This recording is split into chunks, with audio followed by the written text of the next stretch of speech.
What are we talking about? Revelation.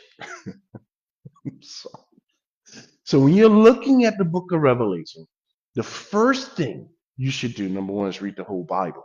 Number two, you have to take into account every single thing that Jesus Christ said about what's going to happen. So we're going to do now a comparison between Matthew, Mark, and Luke on the tribulation. Now, okay, here is Jesus, and we're going to start in Matthew. Why? Because Jesus began the explanation of the tribulation in Matthew because it's based off of questions being asked by the disciples. Here's the question. Now, as they sat, okay, let me set the scene for you. They're sitting, they're in the temple, right? And Jesus just he just finished blasting in chapter 23, the Pharisees, the religious rulers, okay? And now he's leading.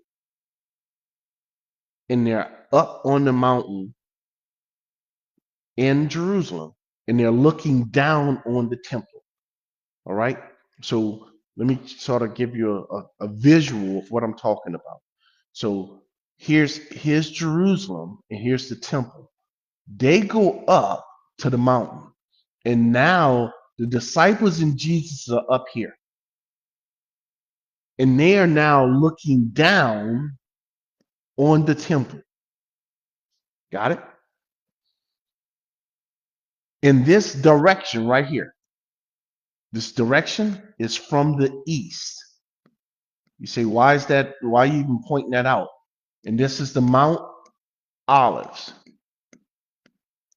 Because if you go back to the Old Testament in the book of Ezekiel, Jesus, God, leaves the temple in Ezekiel, and he does the exact same thing. So what? Yes. The glory of God, when it leaves in the book of Ezekiel, did the exact same thing that Jesus did when he walked on the earth and left the temple. He took the exact same path.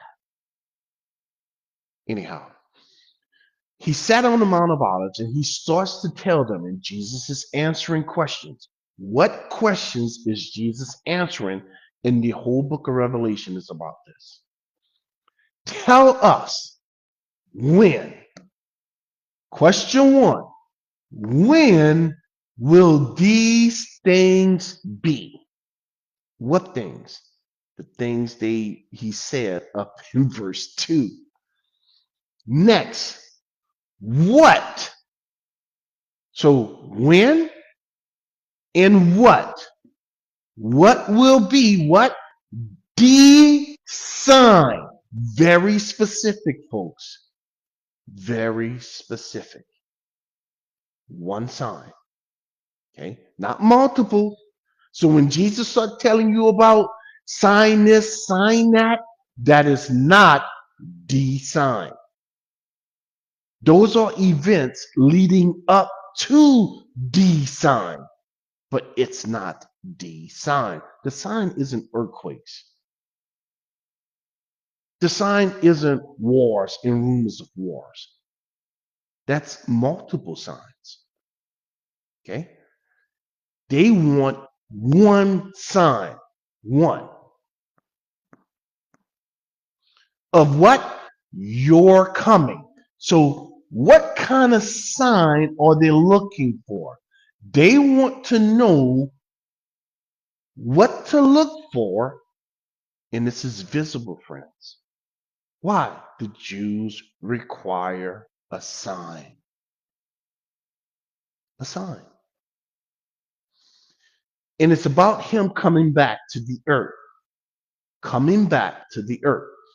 Here's the last thing we want to know. So there's 3 questions being asked.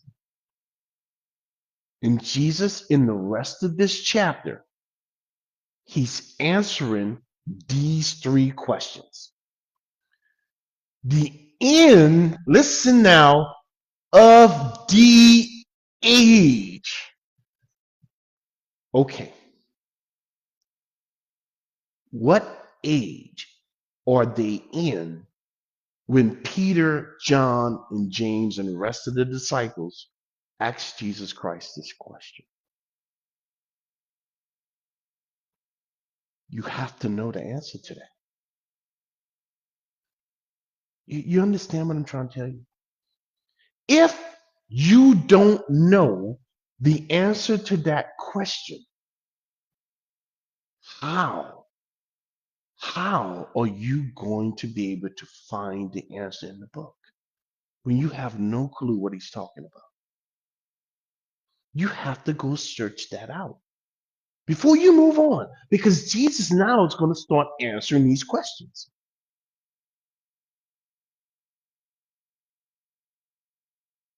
So we need to know what that is. We need to know what things he's talking about, and we need to know what the sign is. So let me start with this one first because it's going to make a difference. What age are they in right now, at this moment, while they're talking?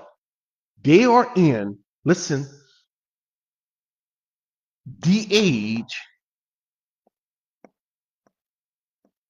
of law. So what is Peter, James, John, the rest of the disciples asking? When will this age, the law had to do with Israel? There's a pause. Folks, remember this right here. I showed it to you already. Right here. This is what they're asking him about.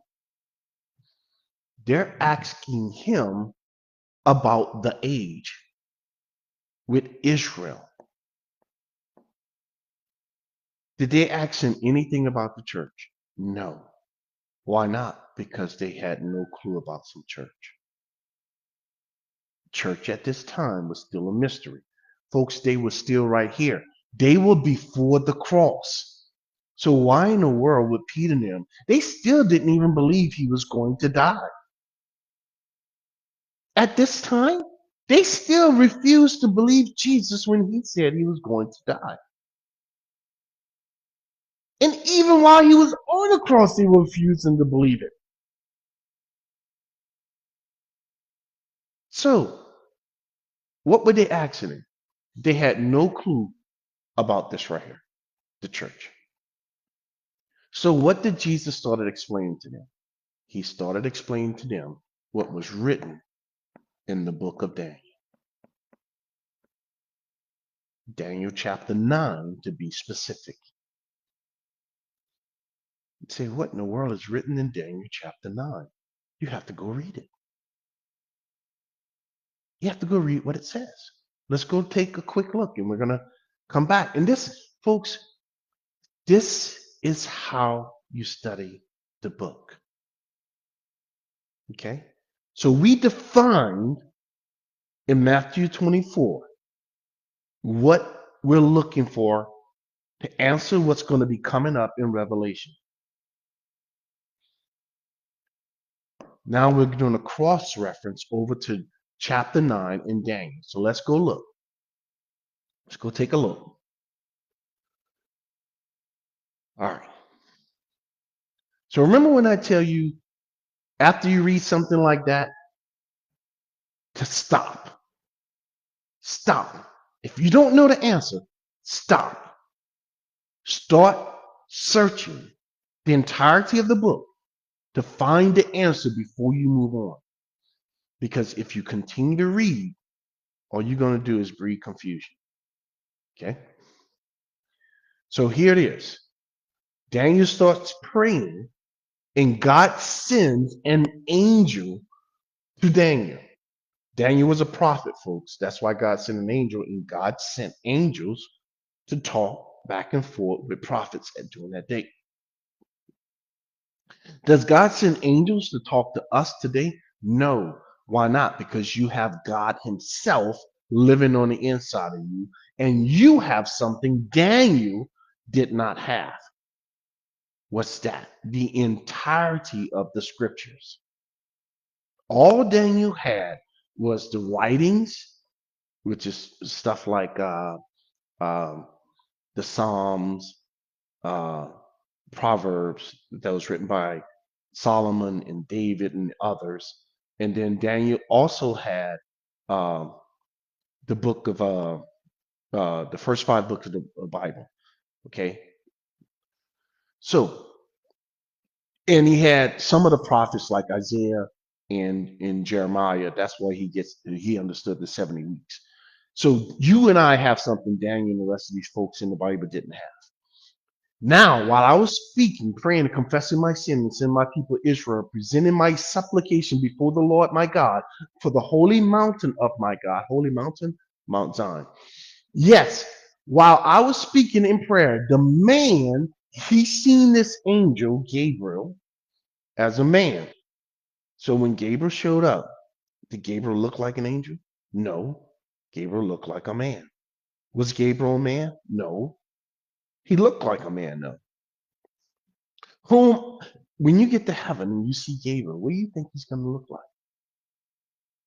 He's going to still look like the same man Daniel seen, whom I had seen in the vision at the beginning, being caused to do what? Fly. You say, wait, what? Gabriel had wings? No, Daniel, you didn't see him with wings, but he was able to fly.